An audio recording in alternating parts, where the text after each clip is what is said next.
Listen closely, my friends. Without discipline, talent is nothing. It rots in silence. It stays buried inside a man like gold locked beneath solid stone, admired by no one, used by no one, changing nothing. The greatest tragedy is not failing. The greatest tragedy is carrying the potential for an extraordinary life and dying before that potential ever becomes real. Deep down, you already know this feeling. You have felt the distance between the person you are today and the person you know you could become. That distance has stolen years from millions of people. The Stoics understood this long before the modern world gave it new names.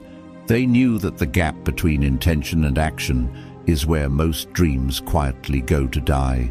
Right now, somewhere in the world, there is a man with less talent than you, less intelligence than you, fewer opportunities than you, quietly building the life you keep imagining. Not because he is luckier, not because he is stronger, because years ago he made one decision. He stopped negotiating with himself. He no longer waits to feel inspired. He no longer asks his emotions for permission. He no longer lets comfort vote on the direction of his life. While others argue with themselves every morning, he simply moves. That single difference, repeated every day for years, separates ordinary lives from extraordinary ones. This is not another video about motivation. Motivation burns fast and disappears even faster. It is a spark, and sparks cannot survive a storm. This is about something colder, something quieter, something almost impossible to break. This is about discipline, understood the way the Stoics understood it over 2,000 years ago. Not as punishment, not as suffering, but as the invisible structure that allows a human being to remain unshaken when everything around him begins to fall apart. Stay with me until the end of this video, because today we are going to uncover 7 ancient techniques that have survived empires, wars, exile, slavery, and the collapse of entire civilizations. They were practiced by men who lost everything, yet never lost themselves. By the time we finish, you will not simply understand discipline. You will understand why so many people spend their entire lives chasing success, while the truly disciplined seem to attract it without ever chasing at all. Before we begin, subscribe. Not for me, but for the future version of yourself. The one who is tired of starting over. The one who is ready to stop making excuses. The one waiting on the other side of discipline. Every video on this channel is built for that version of you. Let's begin. Technique 1. The discipline of attention. The first technique is the discipline of attention. The Greeks called it prosos, and they believed it was the beginning of all freedom. Before you can master your habits, your emotions, or your destiny, you must first master the one thing every force in the modern world is trying to steal from you: your attention. Because wherever your attention goes, your life quietly follows. Musonius Rufus believed that no man wakes up one morning and suddenly ruins his life. Collapse happens slowly. One unnoticed distraction, one unnecessary pleasure, one careless decision, one compromise that seems too small to matter. Day after day, these invisible moments accumulate until a person no longer recognizes the life they have built. People believe they are destroyed by one catastrophic event.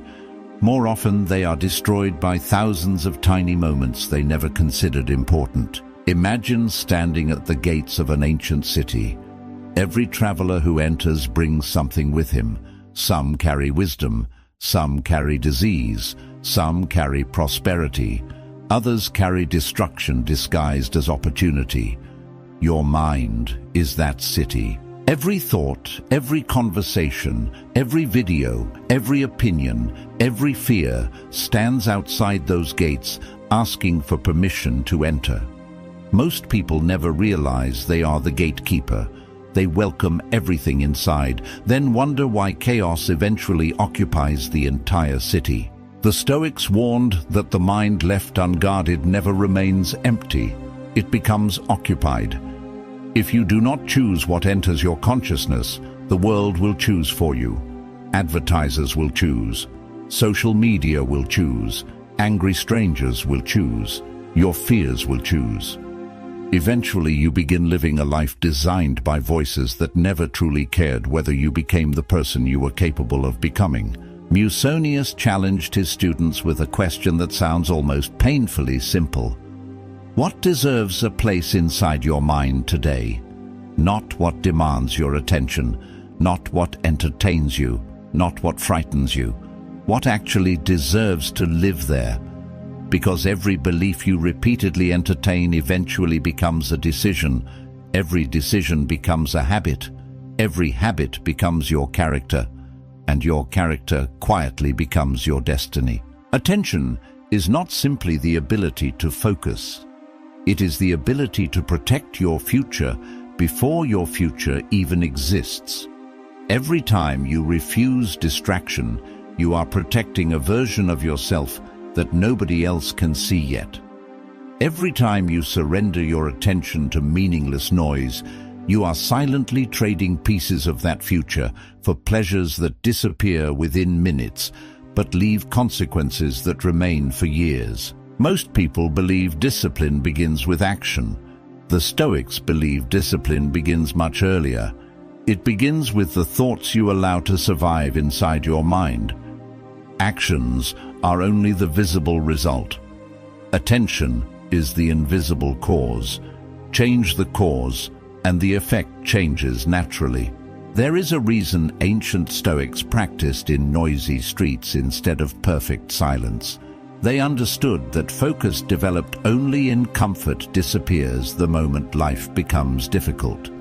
True discipline is not the ability to concentrate when everything is quiet.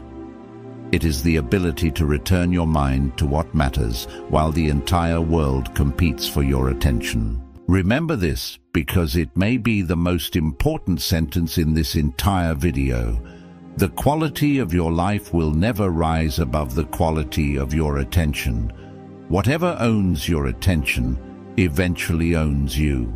Technique 2. The discipline of appropriate action. Attention alone is not enough. You can guard your mind perfectly and still build an ordinary life if your actions remain scattered. This is where most people fail.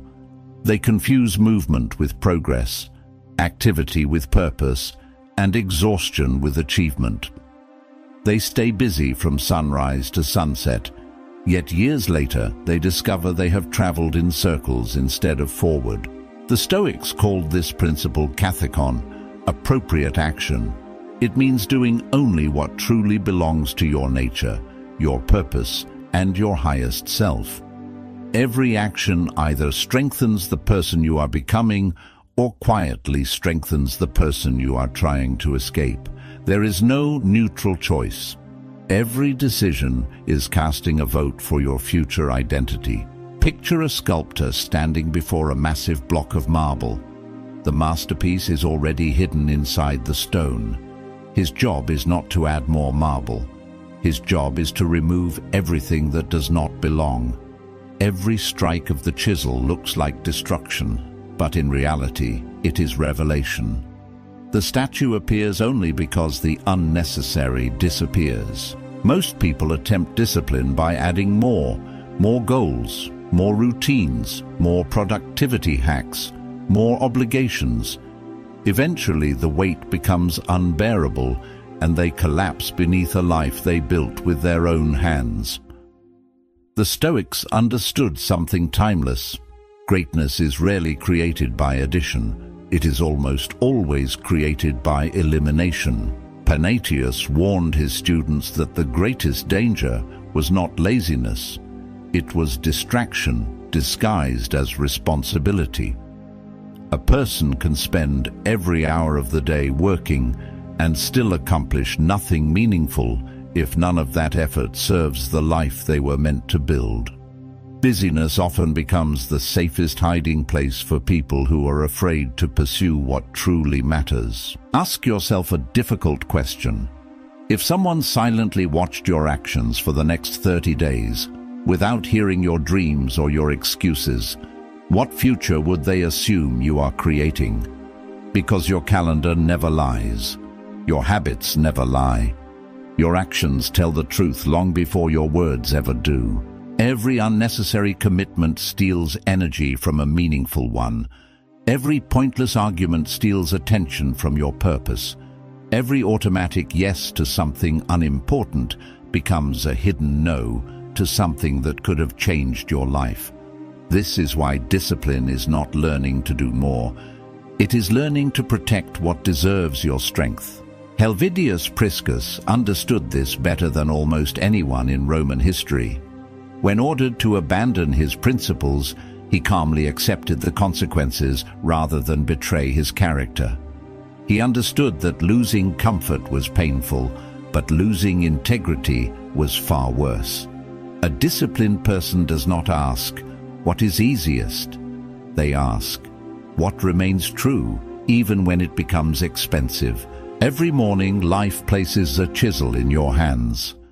With every choice, you either remove another piece of unnecessary stone or you add more weight to a life already buried beneath distraction. Eventually, everyone becomes a sculpture. The only question is whether you shaped yourself deliberately or allowed comfort to do the carving for you. Here is the uncomfortable truth. Every extraordinary life is built on thousands of invisible refusals. Refusing distractions, refusing approval, refusing comfort, refusing the temptation to become busy instead of becoming great. Those refusals are never celebrated in the moment. Yet they are the reason extraordinary people seem almost impossible to shake years later. Remember this before we continue. The greatest enemy of purpose is not failure. It is a life so crowded with unnecessary things that your true purpose never finds enough space to breathe.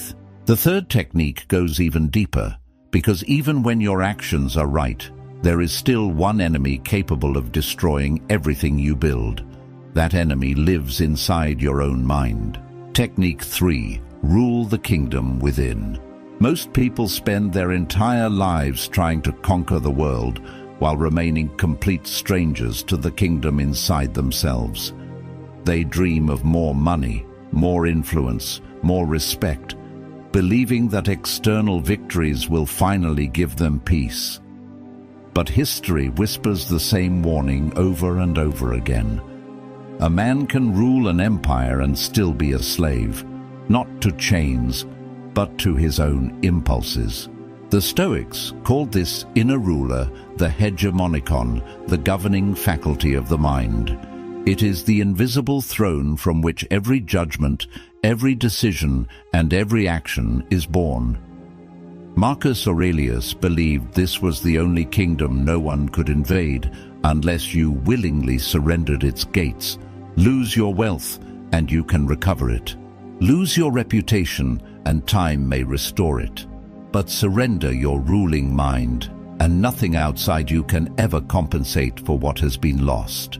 Imagine a fortress built on the highest mountain in the world. Below it, wars rage without end. Cities burn. Kings rise and disappear into dust. Storms shake the valleys. Armies scream beneath its walls. Yet the fortress never moves, because its strength was decided long before the battle ever began. Your mind must become that fortress, not because life will become easier, but because chaos is guaranteed to come. The question is not whether the storm will arrive. The question is whether there will still be a king sitting on the throne when it does. Cleanthes understood this truth more deeply than most.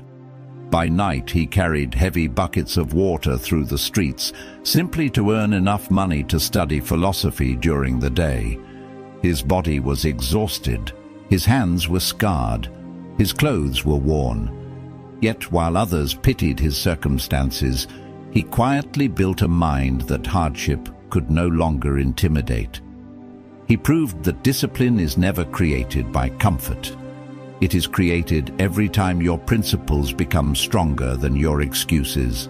This is why most people remain trapped. They believe the battle is against laziness, against bad habits, against difficult circumstances. It is not. The real battle happens in the fraction of a second between an impulse and a decision. Every temptation whispers the same lie. Just this once. Every excuse promises the same comfort. Tomorrow will be different, and every surrender makes the next surrender easier, until eventually your impulses no longer ask for permission. They simply give orders. Think about the last promise you broke to yourself. Nobody forced you to break it. There was no prison around you, no chains on your hands. Yet something inside you was powerful enough to overrule your own word. That should disturb you. Because if your own promises cannot survive your own emotions, then who is truly in control of your life? You, or the feeling of the moment? The Stoics trained themselves to question every impulse before obeying it. They understood a truth modern psychology would discover thousands of years later. A thought is not a command. An emotion is not an obligation. An urge is not destiny. Just because your mind speaks does not mean you must listen. Between every impulse and every action exists a small, almost invisible space. Inside that space lives your freedom. Alexander the Great conquered nearly the entire known world before the age of 30, yet even he admitted that ruling himself was harder than ruling nations. His armies obeyed him more faithfully than his own anger. His enemies feared his sword, yet his own pride repeatedly wounded him more deeply than any battlefield ever could. The world remembers his victories. Philosophy remembers his weakness, because the greatest empire he ever failed to fully govern was the one inside his own soul. Every time you choose principle over impulse, patience over anger, discipline over comfort, you lay another stone in your inner fortress. Nobody applauds those moments. Nobody posts them online. Yet those invisible victories are the reason some people remain calm while others collapse under pressure. Character is not revealed in public. It is constructed in private, one unseen decision at a time. Remember this, because it may be the hardest truth in the entire Stoic philosophy. The person who defeats you most often is rarely another human being. It is the version of yourself that asks for comfort every time greatness asks for sacrifice. Until that inner voice loses its authority, no external success will ever make you truly free. The fourth technique will challenge something even deeper, because before you can master suffering, you must first stop being surprised by it. Technique 4. Embrace the wait before it arrives. Most people pray for an easier life. The Stoics prayed for stronger minds. They understood something the modern world spends billions trying to avoid. Comfort does not prepare you for suffering. It prepares you to fear it. The more protected you become from difficulty, the more fragile you become when difficulty inevitably arrives. Seneca practiced a discipline called premeditatio malorum, the premeditation of adversity. Before an important day, before a journey, before any uncertain future, he would sit in silence and deliberately imagine loss, failure, rejection, betrayal, poverty. Not because he expected the worst, but because he refused to let fear surprise him. A man who has already faced disaster in his mind rarely panics when reality knocks on his door. Imagine two ships leaving the same harbor. One has spent years sailing through violent storms, learning every current, every wave, every terrifying night beneath a black sky. The other has known only calm water. Which captain would you trust when the horizon suddenly turns dark? The sea does not create the sailor. It reveals the sailor that training has already built. Life follows exactly the same law. This is why suffering breaks one person while transforming another. The difference is rarely pain itself. It is preparation. Most people spend years preparing for success, but almost no time preparing for hardship, even though hardship is the one visitor guaranteed to arrive. The Stoics chose voluntary discomfort because they understood an uncomfortable truth. Pain is temporary. Fragility is permanent unless you confront it. Cato the Younger would sometimes wear rough clothing when luxurious robes were available. He ate plain food while surrounded by extravagant feasts. He walked through winter without unnecessary comfort. Outsiders believed he was punishing himself. They misunderstood completely. He was rehearsing freedom. He wanted absolute certainty that pleasure would never become his master and discomfort would never become his prison. The modern world teaches you to remove every inconvenience from your life. Food arrives instantly. Entertainment never ends. Silence has been replaced with endless stimulation. We celebrate convenience without realizing that every comfort we become dependent upon quietly lowers the threshold of pain we are capable of carrying. A generation protected from small hardships often collapses beneath ordinary challenges. Think about steel inside a furnace. Fire does not apologize for the heat it creates. Yet without that fire, steel remains weak enough to bend under pressure. Character follows the same principle. Every disappointment, every lonely season, every failure, every rejection, they are not obstacles standing in the way of your growth. They are the furnace responsible for creating it. Remove the fire, and you also remove the strength.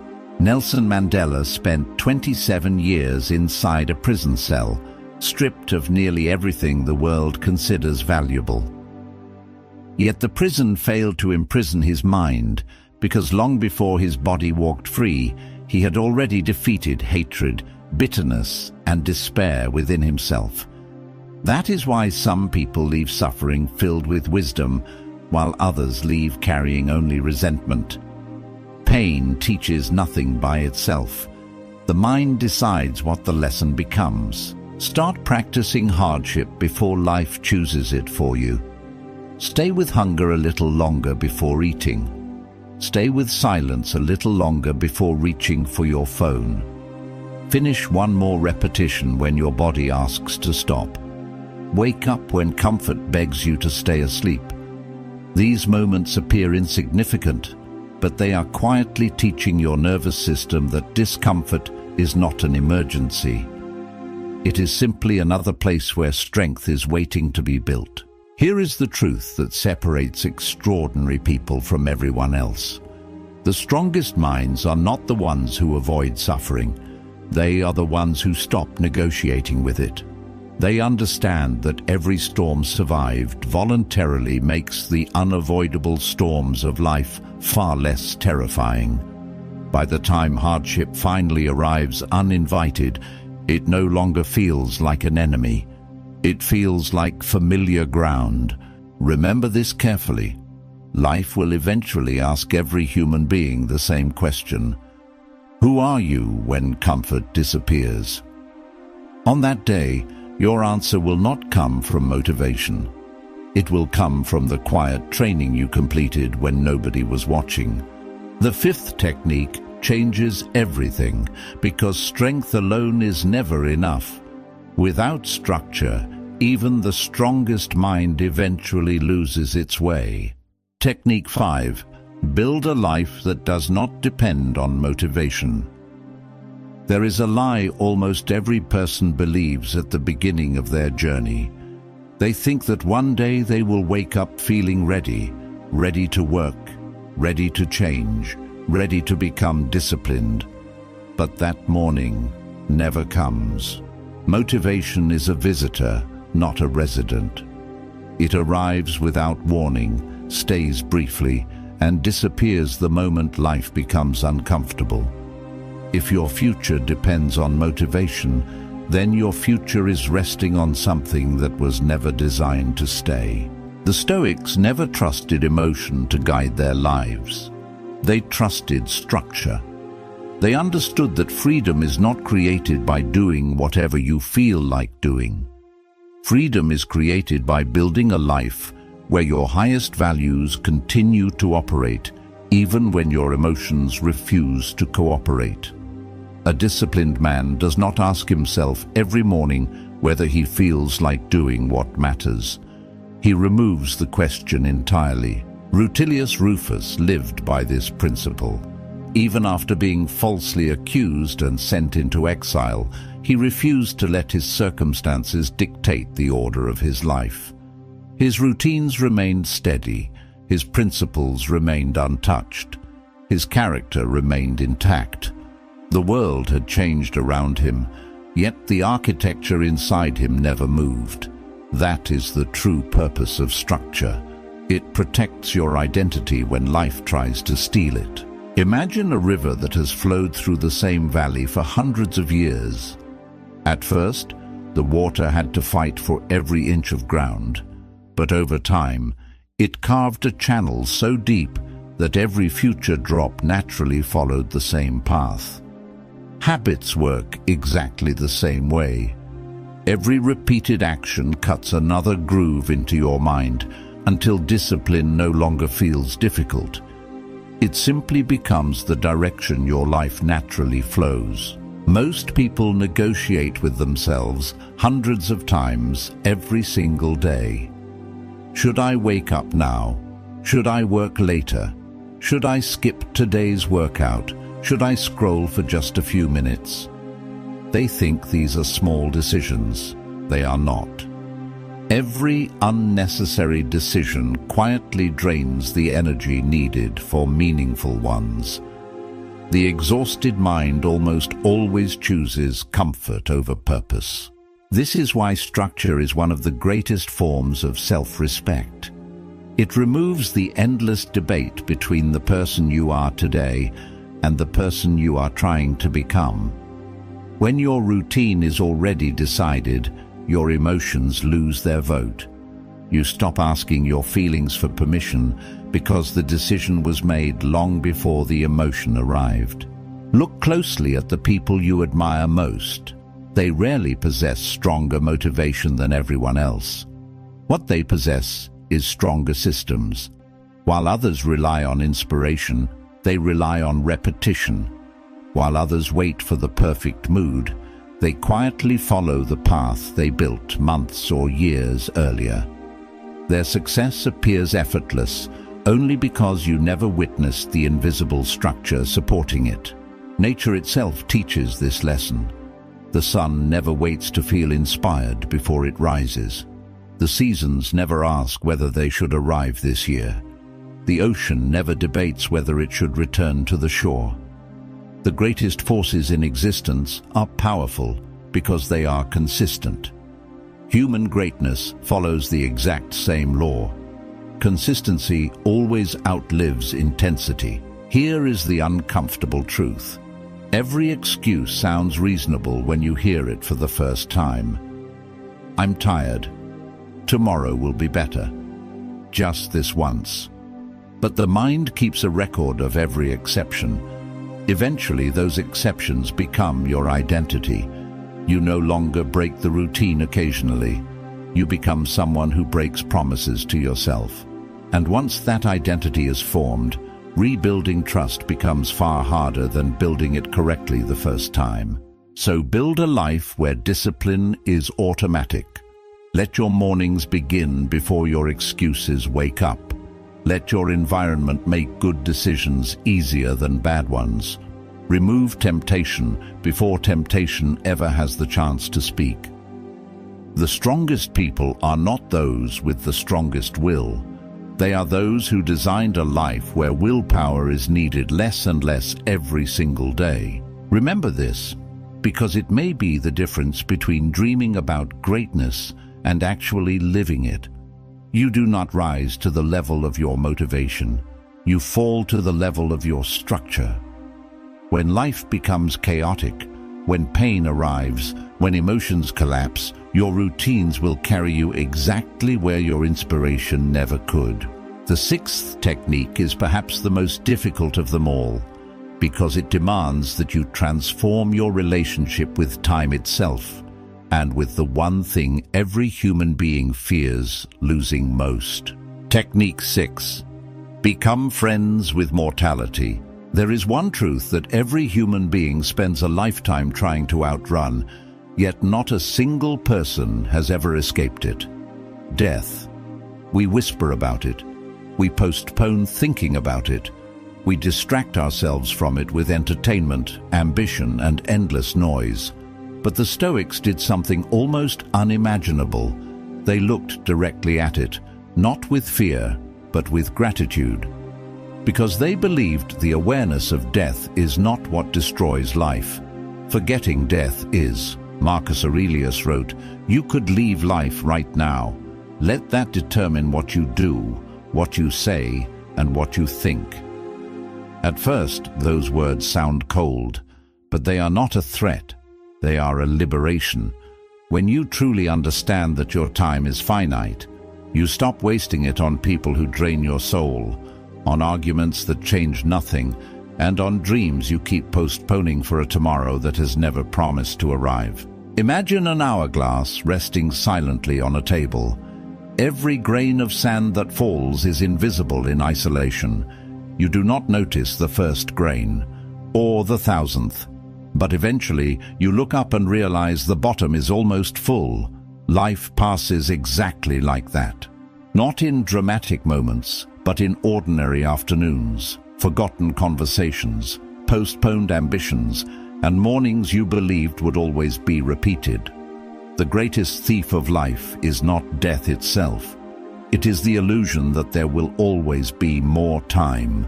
The Stoics practiced memento mori. Remember that you must die. They did not carry this thought to become pessimistic. They carried it so they would never become careless. Every sunrise became more valuable because it was not guaranteed. Every embrace became deeper because it could be the last.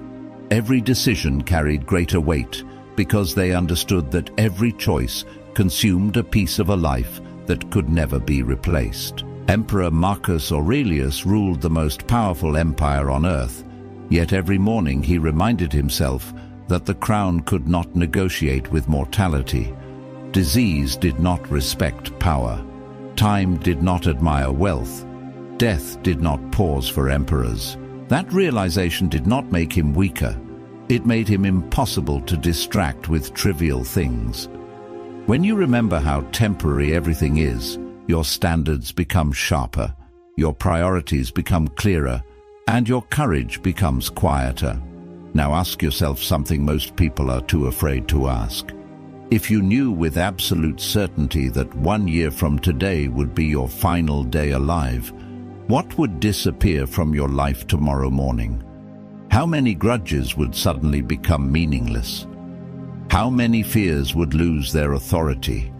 How many excuses would sound ridiculous? The tragedy is not that we die. The tragedy is that most people wait until life is nearly over before they finally begin living honestly. Seneca once wrote that it is not because we have a short time to live that we fail to live fully. It is because we waste so much of it. Every hour given to resentment is an hour stolen from peace. Every day surrendered to hesitation is a day your future will never receive back. Time is the only currency that cannot be earned twice. Once spent, even the richest person on earth cannot buy back a single second. This is why disciplined people protect their hours so fiercely. They understand that saying yes to something meaningless is secretly saying no to something that could have transformed their life. Every distraction carries a hidden price. Every delay quietly signs a contract with regret. The clock never argues. It simply keeps moving while we convince ourselves there will always be another chance. One day, without warning, you will do something for the last time. The last conversation with someone you love, the last sunrise you ever witness, the last opportunity to become the person you were capable of becoming. you will not know it is the last while it is happening. That is why the Stoics refused to postpone life. They treated each ordinary day as something sacred precisely because it was temporary. Remember this, because it may be the most important lesson you ever hear. The purpose of remembering death is not to fear the end. It is to stop wasting the time that exists before it. A person who makes peace with mortality becomes almost impossible to manipulate because they no longer trade their limited life for unlimited distractions. And now we arrive at the final technique, the one that binds every lesson together and determines whether these ideas remain inspiring words or become the foundation of the person you will be for the rest of your life. Technique 7. Become the person who cannot be broken. Everything you have heard until now has been leading to this final truth. Discipline is not the destination. It is the process of becoming someone whom circumstances can no longer control. Most people spend their lives trying to build a better future. The Stoics spent their lives building a better self because they knew that once the person changes, the future has no choice but to change with them. Marcus Aurelius never believed that greatness was measured by wealth, applause, or power. He believed it was measured by one question alone. Can you remain yourself when life gives you every reason not to? Anyone can remain calm when life is easy. Anyone can appear disciplined when success is flowing. Character is revealed only when comfort disappears, when plans collapse, and when the world offers you every excuse to abandon your principles. Imagine an ancient oak standing alone in the middle of an open field. Every season attacks it. Winter freezes its branches. Summer burns its leaves. Storms bend it until it seems certain to break. Yet year after year it remains standing, not because the storms became weaker, but because its roots kept growing deeper than anyone could see. Human strength follows the same law. Your visible life can never become stronger than your invisible foundation. Epictetus began life as a slave. His body belonged to another man, but his mind never did. When his master twisted his leg until it finally broke, legend says Epictetus calmly replied, "I told you it would break."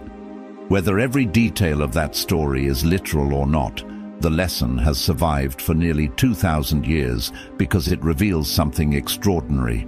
A person who governs his own mind possesses a freedom no tyrant can ever confiscate. This is what separates ordinary people from extraordinary ones.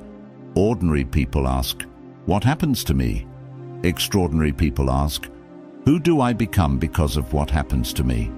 One question creates victims, the other creates leaders. The event is often the same. Only the interpretation changes, and that interpretation quietly determines the direction of an entire life. There will come a day when you lose something you desperately wanted to keep. Someone will misunderstand you. Someone will betray you. Something you spent years building may suddenly disappear.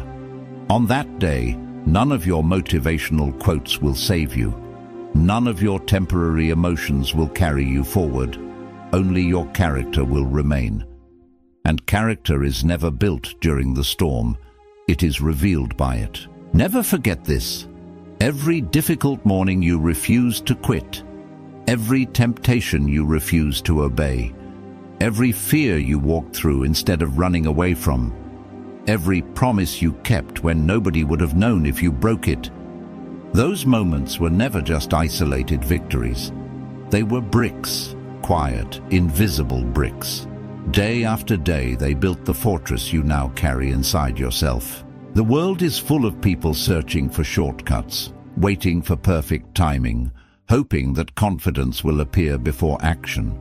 But confidence has never been the beginning of greatness. It has always been the reward for repeated courage. The disciplined do not act because they feel fearless. They become fearless because they keep acting long after fear has spoken. So as this video ends, Do not ask yourself whether these 7 techniques sounded inspiring. Ask yourself something far more uncomfortable.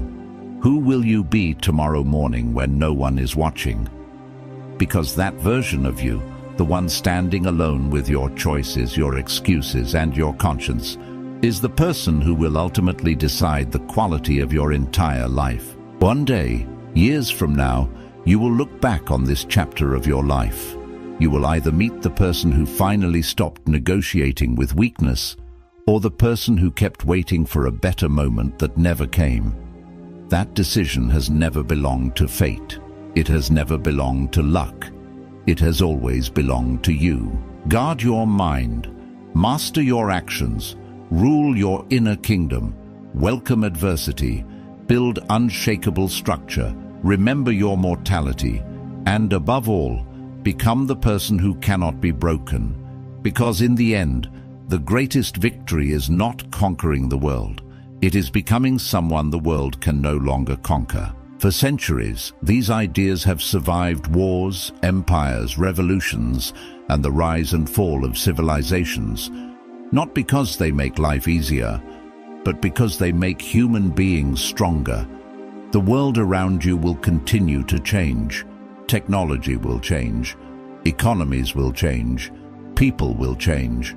But the mind that has learned to govern itself remains timeless. The truth is, nothing you heard today will change your life by itself. Knowledge has never transformed anyone. Action has. Millions of people know what they should do, yet they continue living the same life because information without discipline is nothing more than entertainment. Wisdom begins only when an idea becomes a habit. So when this video ends, resist the temptation to simply move on to the next one.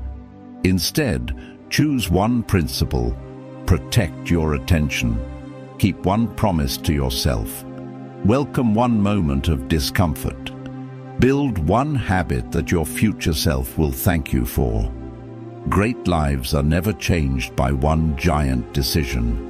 They are changed by one small decision, repeated until it becomes identity. Years from now, nobody will remember the excuses that felt so convincing today. Nobody will remember the comfort you chose over growth. But you will live with the consequences of every decision you make from this moment forward. The person you become is being shaped right now, in ordinary moments that seem too small to matter. Marcus Aurelius once reminded himself that the happiness of your life depends upon the quality of your thoughts. But perhaps an even greater truth is this: the strength of your life depends upon the quality of your discipline. Because when discipline becomes your identity, confidence follows naturally. Peace follows naturally. Success follows naturally. Not overnight, but inevitably. One day, life will test everything you claim to believe. It will test your patience, your courage, your integrity, your discipline, and your character. On that day, you will not rise because of motivation. You will rise because of the person you quietly became while no one was watching. If this video gave you even one idea worth carrying into your life, don't let it remain another forgotten lesson. Let it become the beginning of a different way of living. Because in the end, the greatest achievement is not becoming richer, more famous, or more admired. The greatest achievement is becoming the one person that pain cannot corrupt, comfort cannot weaken, fear cannot control, and time cannot erase. Become disciplined, become unshakable, become unstoppable,